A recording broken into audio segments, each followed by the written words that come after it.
Hello all. I just got done with a batch of ham. Right here, I'm packaging up the ham that I freeze dried. This is something that I picked up right around Easter, just a couple weeks ago. It was $1.99 a pound instead of the $3.99 a pound. So I am pulling out the last tray that I have.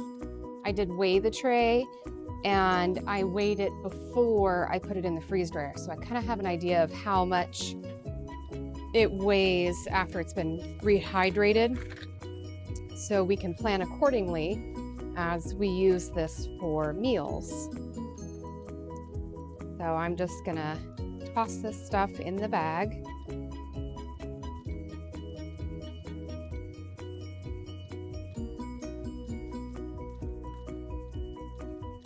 These are Mylar bags, and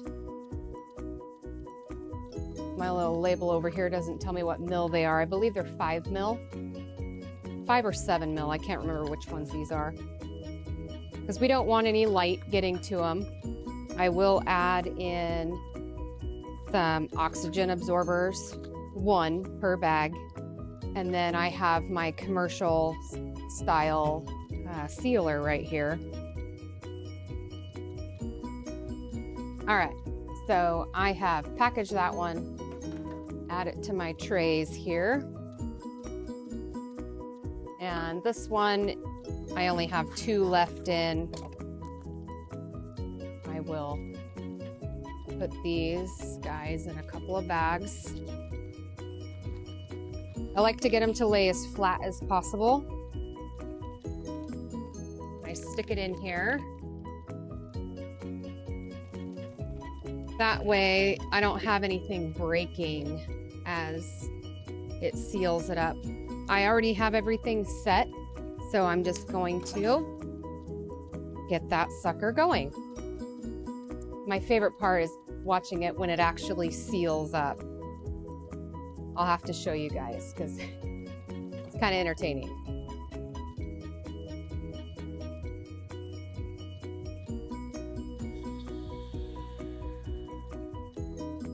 Right, and that is 1 package of the freeze-dried ham slices. I'm going to do the next one that I put an oxygen absorber into.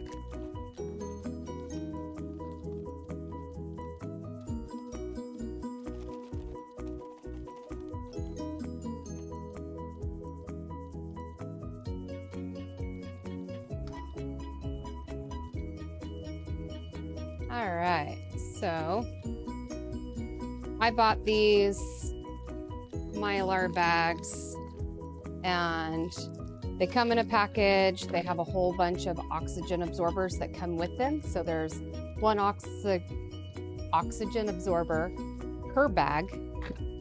And I usually we have a big cutting board sitting right here, and I just keep everything prepped.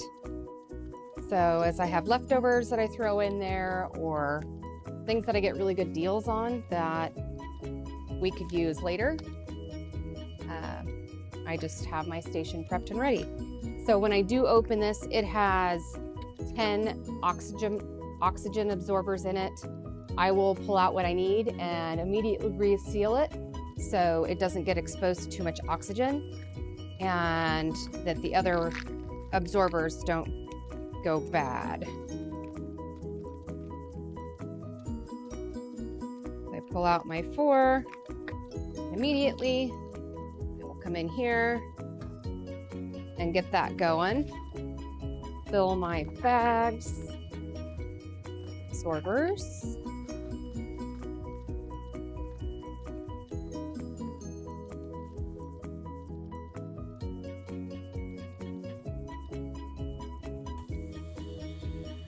When I get this next one in, I will show you guys what this looks like when it reseals. And then I always label how many I have left in here, so I can take from the package that I have already opened once.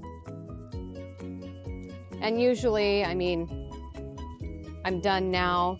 I always glove up when I'm removing stuff off the trays and putting them into the bags, and I usually don't remove my gloves until I've already put the oxygen absorber in there.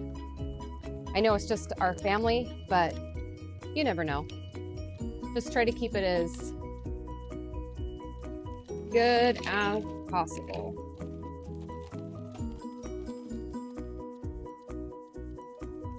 All right. So our next one is in there. So I have put the bag up here where it's going to seal. I have the bar down and I have it, you know, about as level as I can get it. Then all I have to do is close this door and you guys can watch it. This shows you the timer on vacuuming, sealing, and the cooling time after it's sealed. And this is the best part.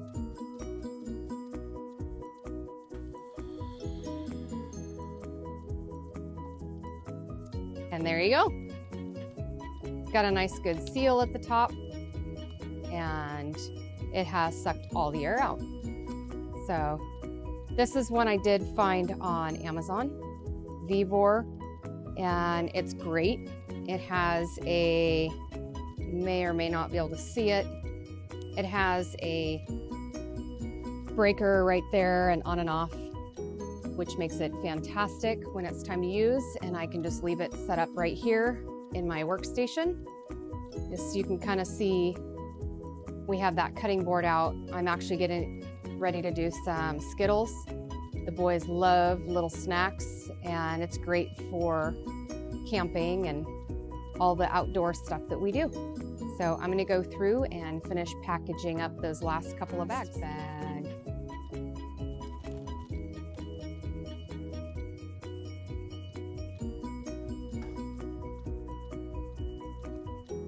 And because I have weighed these,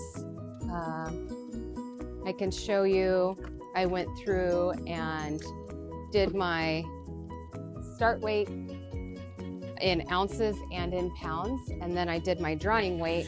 Usually when it's done, I will put it on the scale and do like another 30 minutes just to see if it pulls out any extra moisture. If it doesn't, it's ready. If it does, then I allow it to continue drying.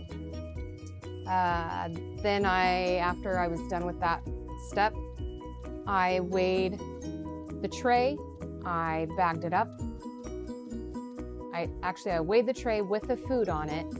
Then I bagged up the food and reweighed the tray so I know how much that tray weighs, so I know how much, once this is rehydrated, this is gonna weigh. So roughly about a pound per tray, and there was 6 trays that I did. So that's kind of how I figure it out. And I use just a basic kitchen scale, nothing fancy. So now I'm gonna go through and I will label all this. And I do put how many pounds or ounces it will be once it's rehydrated.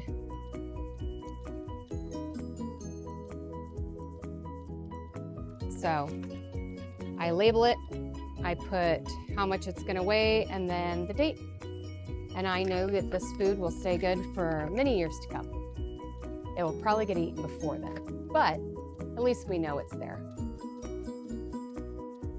If you guys want to see more of the freeze drying, just keep your eyes out. I periodically do freeze drying videos, and I will likely do eggs next.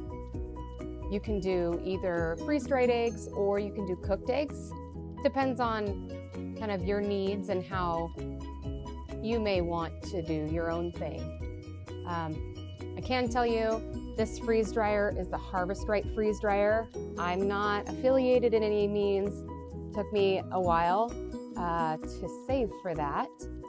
And I did find it when they were running a big sale. I think it was like $900 off. It's the large. And because we used to buy a lot of freeze-dried food for camping and that kind of stuff, I can really justify being able to get our money's worth out of this freeze dryer. I don't use it all the time, but when I have a significant amount of leftovers and that kind of thing, I will run it with all the leftovers so that we have home-cooked meals when we're out camping and out in the woods and working on our property over east. All right, hope you all have a wonderful day and look forward to seeing you later.